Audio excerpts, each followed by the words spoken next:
Assalamualaikum warahmatullahi wabarakatuh. Kami dari kelompok 1.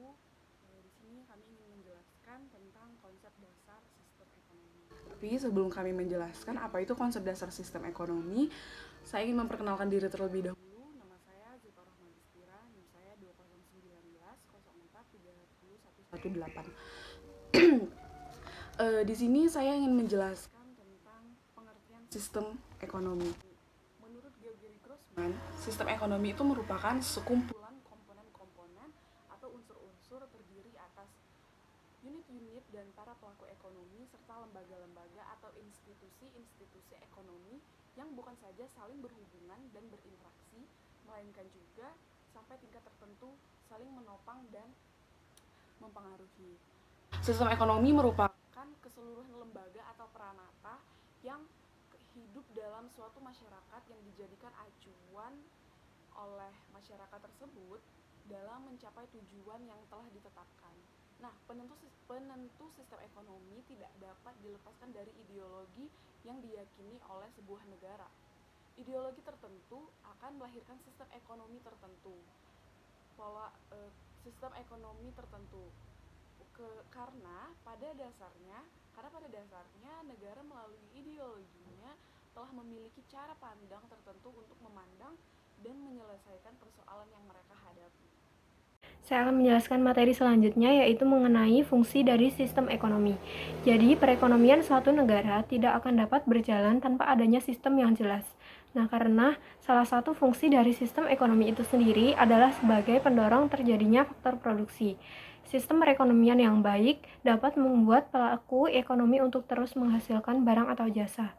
Bukan hanya itu saja, sistem ekonomi akan membuat hasil produksi ini tidak akan terpusat pada satu golongan saja, karena di dalam sistem tersebut telah mengatur bagaimana pembagian hasil produksi agar dapat terdistribusi secara merata ke seluruh lapisan masyarakat.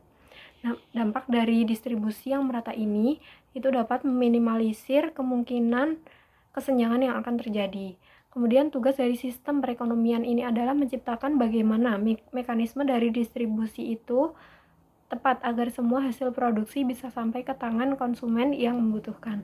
Nah, singkatnya, fungsi dari sistem ekonomi ini adalah yang pertama sebagai penyedia dorongan untuk dapat melakukan produksi, kemudian yang kedua mengkoordinasikan suatu kegiatan individu dalam perekonomian, kemudian yang ketiga sebagai pengatur dalam pembagian hasil suatu produksi pada seluruh anggota masyarakat, dan yang terakhir adalah menciptakan mekanisme tertentu agar distribusi pada barang dan jasa dapat berjalan dengan baik. Selanjutnya, tujuan sistem ekonomi. Di sini kami mengambil 7 tujuan sistem ekonomi. Yang pertama adalah meningkatkan kesejahteraan dan kemakmuran ekonomi masyarakat dengan kebaikan melalui distribusi material yang merata dan penegakan keadilan sosial. Dalam konsep Islam merujuk pada istilah falah, yakni kebahagiaan moral ataupun sosial ekonomi di dunia dan kesuksesan di akhirat.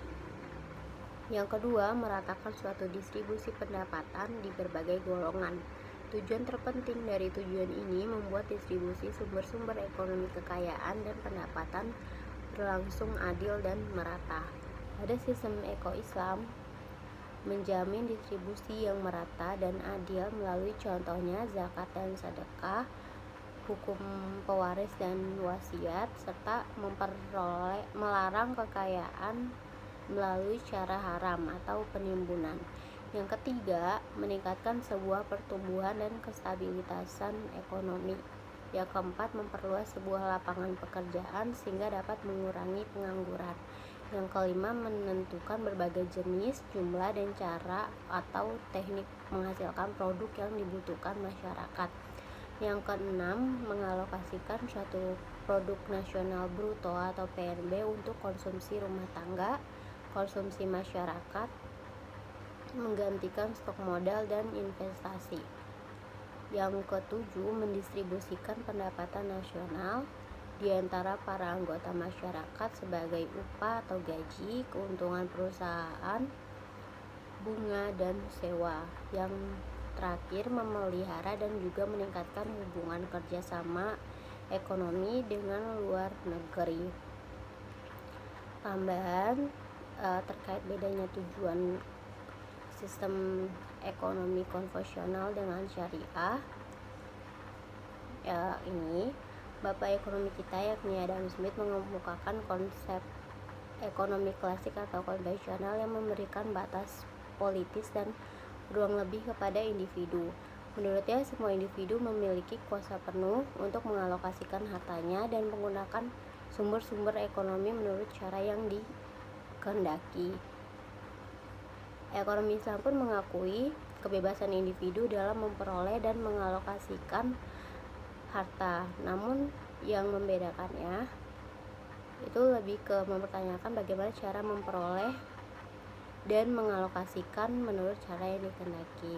Jadi intinya dalam sistem ekonomi Islam itu lebih ke mempertanyakan bagaimana dan kemana arah tujuan itu dibawa.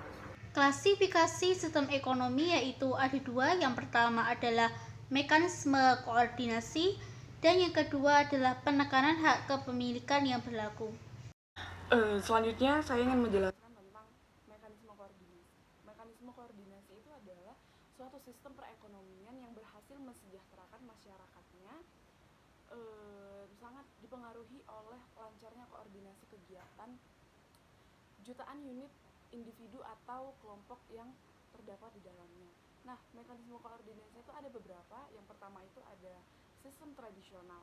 Nah, sistem tradisional itu adalah suatu sistem dalam organisasi kehidupan ekonomi berdasarkan kebiasaan atau tradisi.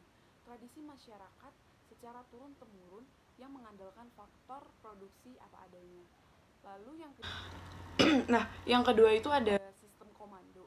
Sistem komando itu merupakan sistem di mana pemerintah memiliki kekuasaan yang dominan pada pengaturan kegiatan ekonomi. Dasar pengklasifikasian sistem ekonomi berdasarkan penekanan hak yang berlaku. Yang pertama ada sistem ekonomi kapitalis, sistem ekonomi sosialis, dan yang terakhir adalah sistem ekonomi campuran. Untuk sistem ekonomi kapitalis diasumsikan bahwa kemakmuran bersama itu harus difondasikan atau di atas kemakmuran individu.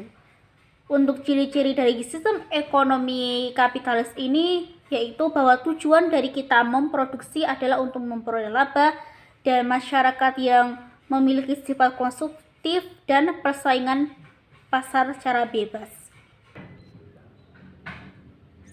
Untuk sistem ekonomi sosialis yaitu kemakmuran individu itu bisa tercapai ketika di atas kemakmuran bersama.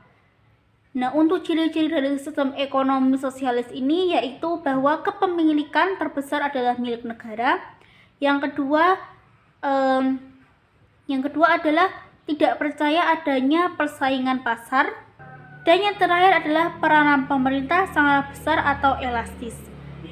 Yang ketiga yaitu sistem ekonomi campuran, yaitu sistem ekonomi yang memadupadankan dengan adanya sistem ekonomi kapitalis dan sistem ekonomi sosialis. Untuk ciri-ciri dari sistem ekonomi campuran ini bahwasanya pemerintah melakukan interferensi dengan cara membuat peraturan atau menetapkan kebijakan fiskal, kebijakan moneter, membuat dan mengawasi kegiatan dalam sektor swasta. Baiklah, itu saja penjelasan dari kelompok kami. Lebih dan kurang kami mohon maaf. Kami akhiri. Wabillahi taufiq wal hidayah. Wassalamualaikum warahmatullahi wabarakatuh.